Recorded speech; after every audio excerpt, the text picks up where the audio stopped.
Chelsea have bounced back, beating Everton 2-0 at the Stamford Bridge. Let's say Maresca got everything spot on, from Malo Gusto standout performance to Maresca tactical experiment and the true impact of Cole Palmer's return. Now let's break it down and discuss the 5 things we learned from Chelsea's 2-0 win over Everton. But before we dive into the review, if you are new here, welcome to the channel. But if you have been following me for a while, you know the drills. Help your boy get to that 10k subscriber mark. Let's dive into it. Chelsea beat Everton 2-0 at the Stamford Bridge, with Cole Palmer marking his return with the opener and Malo Gusto doubling the lead before halftime. This was more than just 3 points. This felt like a reset. Our attacking threats looked coherent again, midfield controlled, and for once our defense wasn't looking like it was waiting for self-destruct. Now let's start with the obvious one. Cole Palmer is back. And no, this wasn't just about the goal. That finish wasn't a tap-in. It was a confidence reset. The timing of the bomb, the composure in tight spaces, the calmness under pressure. That's a player who had been starving for minutes, not hiding from responsibility.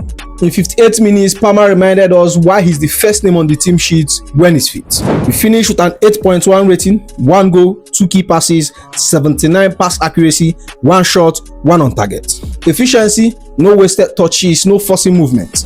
And the historical context matters. Cole Palmer 39 has now scored more Premier League goals for Chelsea than Nicolas Anelka 38. Only 8 players have scored more for the club in the competition history. This is an absurd company for a player still early in his Chelsea career. Zoom further, most GA by an Englishman in the last 3 Premier League seasons. Oli Watkins 59 and Cole Palmer 58. And in total Premier League contribution, Cole Palmer has 59 while Kai Havertz has 58. And Palmer has played 57 fewer games. That's not fun. That's elite output. But here's the most important part. This is where the tactical knock-on effect comes in.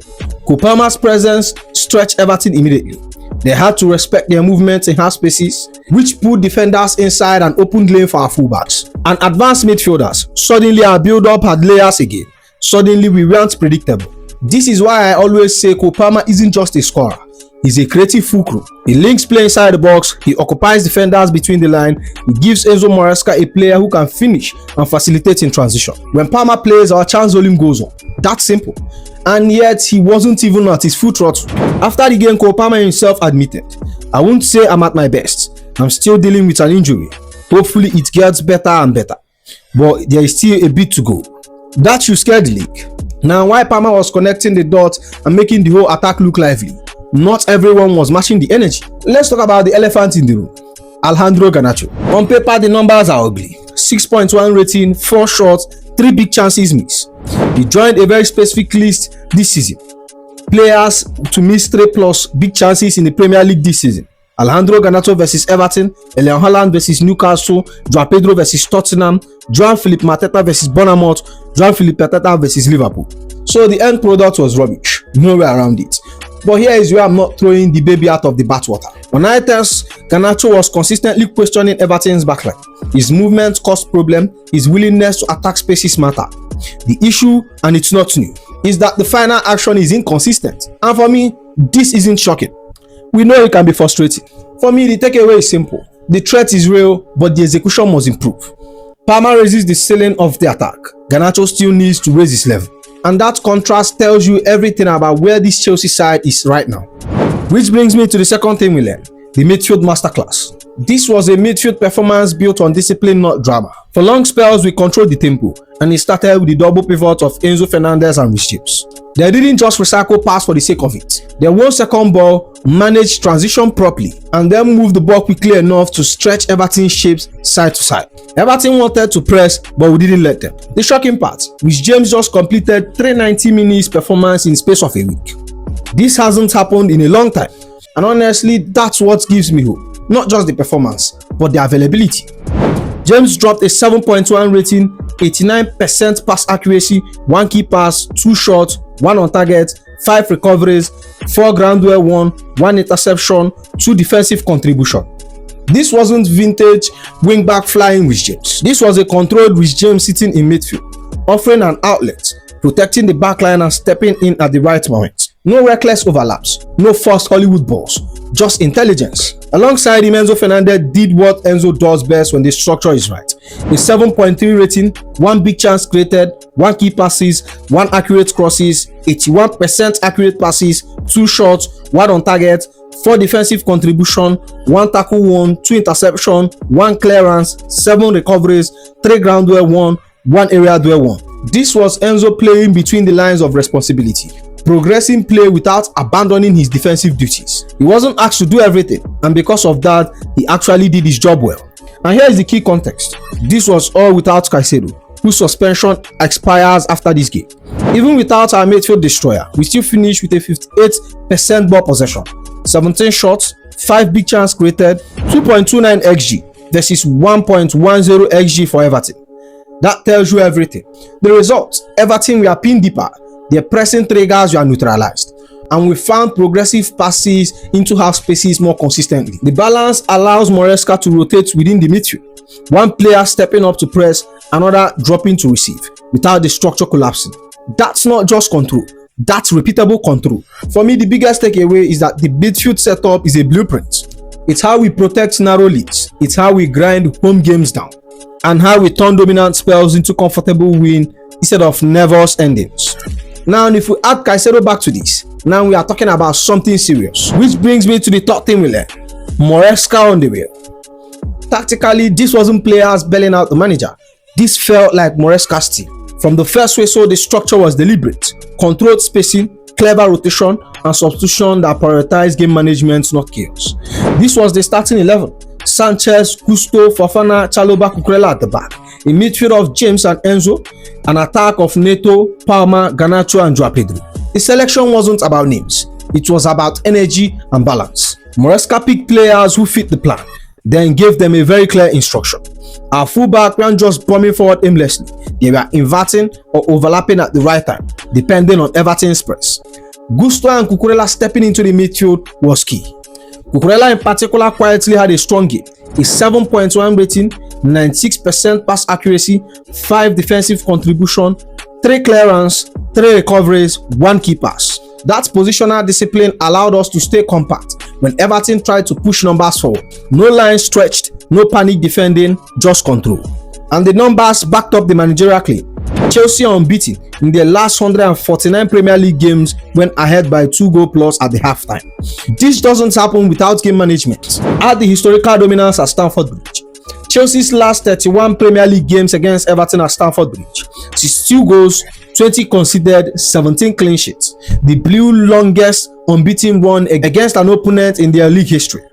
This wasn't just momentum, this was familiarity, structure, and confidence reinforced by a coach who knew when to tighten the screw. The substitution told the same story: no panic changes, no throwing attacker on for the sake of it.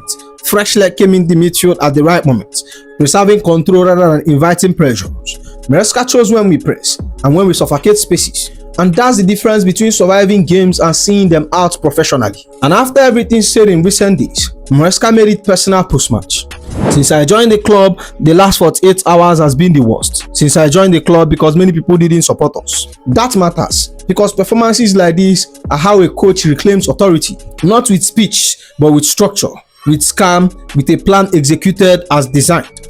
For me, this was Maresca reminding everyone he's not guessing, he's building. Which brings me to the 5th thing we learned: Gusto's masterclass. Malo Gusto's performance wasn't just about the goal, it was a reminder why he's a weapon in this system. Yes, he scored, yes, he assisted, but most importantly, he played like a footballer who gave us the feeling that we already one man up. And first, the landmark: Malo Gusto has scored and assisted in a Premier League game for the first time in his career. And the numbers were ridiculous. He finished with an 8.8 rating, 1 goal, 1 assist, 5 defensive contribution, 1 interception, 4 clearance, 1 big chance created, 2 key passes. That's elite two-way output from a fullback, as analyzed by Vince on Twitter.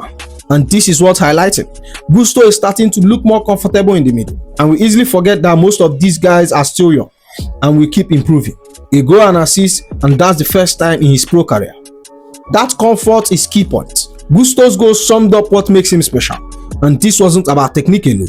It was about his legs. He started the run during the build-up phase and didn't stop until he was in the 6-yard box. That kind of repeat sprint ability is exactly why Maresca trusts him in big games. Players like Gusto make it feel like we are playing with an extra man. He allows us overload zone, especially on the right, because he can invert into midfield and still recover defensively when possession turns over. And that's where this becomes tactical, not just highlights real football. Beyond the goal, his defending was clean and intelligent. recovery speed when Everton tried to counter, smart position in 1v1, and crucial decision that killed danger before it formed. That balance, attacking contribution without defensive risk, is gold dust for any manager. When a fullback gives us vertical running, midfield support, and defensive security, we are no longer choosing between width and control. We get both. And the chemistry on that right side matters too. Gusto's performance was rightly complemented by Pedro Neto, who assisted the goal and quietly run the channel all game. Pedro Neto dropped a 7.5 rating, 1 assist, 1 big chance created, 2 key passes, 2 shots. Zoom out. 25 goal contribution for Chelsea, 14 goals, 11 assists, second season at the club. And that makes it 8 goal contribution in the Premier League this season. That right hand side worked because both players understand timing, when to go, when to hold, and when to drag defenders wide. The only thing Neto still needs to iron out is consistency. The quality is obvious, the challenge is producing it week in, week out. But on this night, that flank was devastating. For me, this was Gusto announcing himself, not just as a good fullback, but as a system player, the kind Maresca builds around, the kind that makes tactics work without shouting about them. Which brings me to the last and final thing we learned. The centre-back solution has arrived. For the first time in a long while, the clean sheet didn't feel accidental, it felt repeatable. The Chalobah-Fofana partnership has quietly become revolutionary for us this season. And this game against Everton confirms it. Calm, physical, mobile, and most importantly, dependable. Let's start with Chalobah, who was outstanding. He finished with a 7.6 rating, 14 defensive contribution, 9 clearance, 2 tackles, 1 shot block, 3 recoveries, 4 ground duel won, 1 area duel won. This was Chalobah at his best, proactive without being reckless. He stepped in when needed, he cleared danger early, and he didn't overplay under pressure. No panic, no nonsense. Alongside him, Wesley Fofana was just as dominant. He finished with a 7.5 rating, 19 defensive contribution, 11 clearance, 3 interception, 3 shot block, 5 recoveries, 3 ground duel won, 3 area duel won. This is a centre-back who covers space, attack duels, and clean up messes before they become emergency. The mobility to deal with runners, the physicality to handle area threats, and the composure to hold the line. It was all here. And this isn't just a one-off. Before the match, Maresca hinted that Chalobah and Fofana would continue as a starting group because of their form together, 4 to 5 clean sheets in a row. And after this game, that record becomes 5 clean sheets from 6 matches when they play together. That's not coincidence, that's chemistry. Zoom out even further. Chelsea have kept a clean sheet in 8 of their 16 games. No team has more in the Premier League this season. Given the amount of sticks our defense has taken this season, this start is borderline insane. And here is why this pairing matters beyond just defending. When your centre-back are reliable, everything upstream improves. Midfield press with conviction instead of fear. Fullbacks can step into midfield knowing there is cover. Attack take creative risks because they trust the base behind them. Earlier in the season, our issues were structural. Vulnerable to quick counters, sloppy turnovers punished instantly. Defenders unsure whether to step or drop. This pairing fixes that. Chalobah and Fofana knows when to engage, when to hold. They don't drag the line out of shape. They protect the space behind them. For me, this is the biggest takeaway of the game. If Chalobah and Fofana can stay fit and continue together, Chelsea defensive problem don't just improve, they stabilize. And once you have stability, everything else becomes easier to fix. This wasn't just a clean sheet, this was a solution. Everything about this win screams structure, discipline, and intent. This wasn't players improvising. This was Chelsea executing Maresca's vision from defense to attack. And with that said, that's the end of the video, my friends. Make sure you like, comment, and subscribe, and I'll see you in the next one. Igobi.